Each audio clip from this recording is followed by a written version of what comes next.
बिस्मिल्लाहिर्रहमानिर्रहीम। स्टूडेंट क्या हाल है? कल स्टूडेंट हमने इससे जो पहले लेक्चर था उसमें एक्सरसाइज नंबर 1.3 के क्वेश्चन नंबर 5 तक किए थे। तो आज हमने क्वेश्चन नंबर 6 से जो है स्टार्ट करने हैं। क्वेश्चन नंबर 6 है the sum of the ages of the father son is 72 years. वो कहता है कि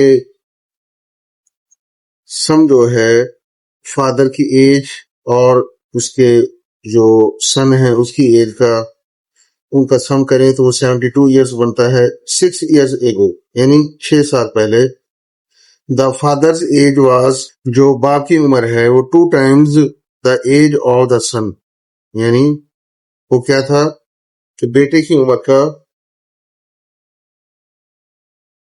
2 गुना थी, यानी डबल थी। What was the son's age, यानी बेटे की उम्र 6 साल पहले कितनी थी। क्वेश्चन हमारा ये है कि हमने 6 साल पहले बेटे की उम्र फाइंड करनी है। तो हम स्टूडेंट फर्स्ट कर लेते हैं। Let age of the father X year है और एज ऑफ द सन जो है वो वाई ईयर है। बाय द गिवन कंडीशन कि दोनों की एज को हम प्लस करें, एक्स प्लस वाई करें तो 72 ईयर आता है। और 6 साल पहले 6 ईयर्स एगो 6 साल पहले एज ऑफ द फादर, यानी अब जो मौजूदा उम्र है उसमें से 6 माइनस करेंगे तो जो है 6 साल पहले की उम्र आएगी। इसी तरह बेटे की उम्र में से जो मौजूदा उम्र वाई है उसमें से 6 माइनस करेंगे तो 6 साल पहले बेटे की उम्र आएगी।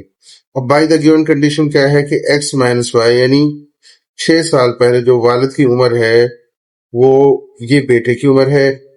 बेटे की उम्र को अगर हम 2 से मल्टीप्लाई करें तो फिर ये जो है दोनों इक्वल आते हैं।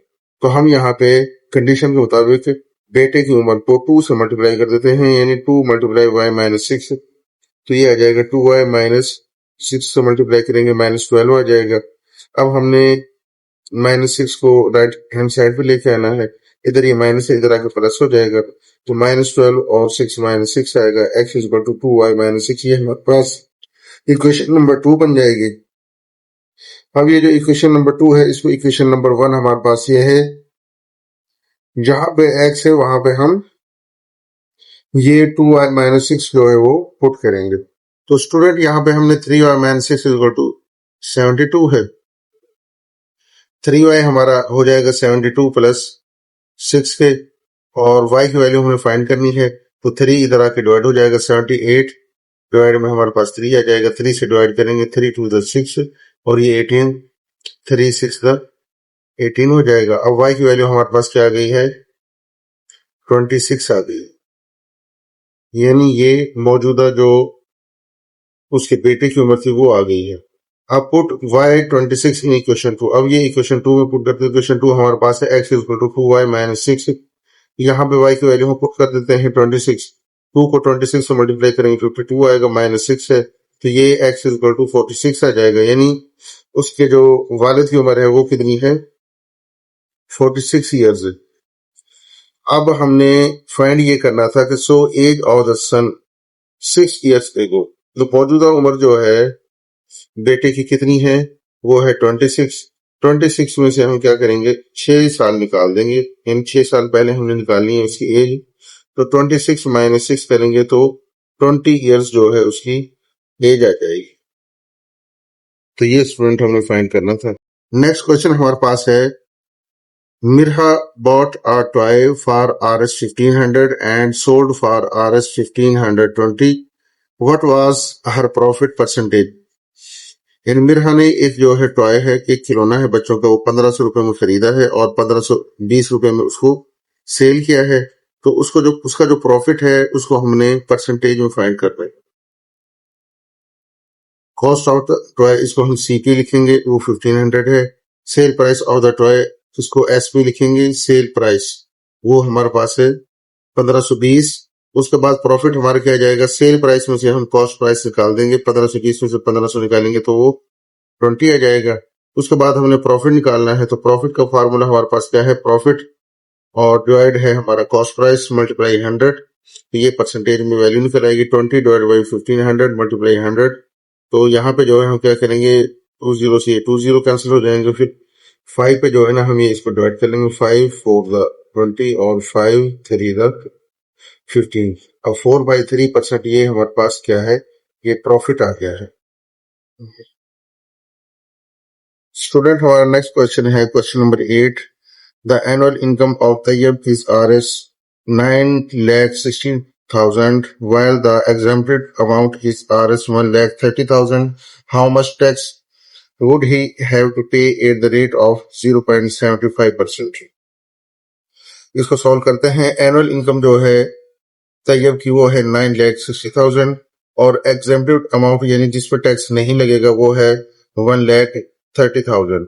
अब टैक्सेबल जो है इनकम वो कितनी है? 9,60,000 में से 1,30,000 जो है माइनस करेंगे वो हमारे पास आती है 8,30,000 रुपीज। अब जो रेट ऑफ टैक्स है वो हमारे पास है 0.75% यानी 100 रुपए पे 0.75% है।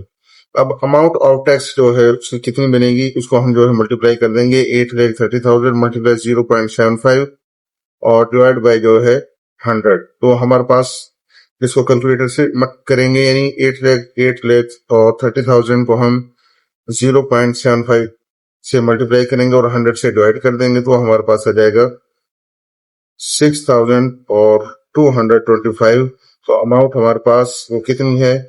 वो हमारे पास आएगी 6,225 रुपए। तो ये स्टूडेंट इसका आंसर है। तो क्वेश्चन नंबर 9 है, एक्सरसाइज है 1.3 फाइंड द कंपाउंड मार्कअप। हमने मार्कअप फाइंड करना है ऑन 3,75,000 रुपए पर फॉर 1 ईयर और उसका जो टाइम है वो 1 साल है एट द रेट ऑफ 14%, यानी 100 रुपए पे 14 रुपीज कंपाउंडेड एनुअली, यानी हमने 1 साल रुपए जो है 3,75,000 रुपए के हिसाब से फाइंड करना है और उस पर जो अमाउंट जो रेट है वो क्या है मार्कअप का, वो है 14%। तो अब इसको सॉल्व करते हैं। प्रिंसिपल अमाउंट हमारे पास क्या है 3,75,000 रुपए है और रेट हमारे पास क्या है 14% है, यानी 100 में से 14 रुपए जो है 0.14% और टाइम हमारे पास क्या है 1 साल का है। कंपाउंड मार्कअप जो है ना, एक हमारे पास इसका ये फार्मूला है, आप चाहे तो इस फार्मूले के साथ कर लें। ये आपके पास जो है प्रिंसिपल अमाउंट है और फार्मूला है 1 + r और इसकी पावर t - 1 है। 1 हमारे पास -0 r जो है हमारे पास क्या है, जो उसका रेट है 0.14 और टाइम हमारे पास 1 है। तो इसको जो है ना हम मल्टीप्लाई करेंगे तो ये हमारे पास 1 है तो ये 1 ही रहेगा।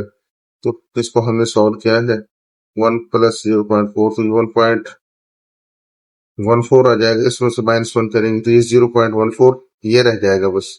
तो इसको हम किसके साथ जब मल्टीप्लाई करेंगे तो हमारे पास कितना आएगा 52,500 रुपीज, ये हमारे पास अमाउंट आएगी। और दूसरा इसका फार्मूला जो है ना मार्कअप का क्या है PRT, यानी P आपके पास क्या है प्रिंसिपल अमाउंट है, R जो है उसका रेट है और T आपके पास टाइम है 1 साल पर। तो इसको अगर आप जो है मल्टीप्लाई करें P3 और 75,000 मल्टीप्लाई 0.14 और मल्टीप्लाई जो टाइम आपके पास कितना था 1 ईयर था। इसको अगर आप मल्टीप्लाई करें तो ये भी हमारे पास 52,500 रुपीज ये जो है हमारे पास अमाउंट आती है। तो स्टूडेंट जिस तरह आपको आसान लगे इस तरह आप कर लें, इससे कर लें और चाहे इस फार्मूले के साथ कर लीजिए जो फार्मूला था। तो जिस तरह आपको बेहतर लगे आपने इस तरह इसको सॉल्व कर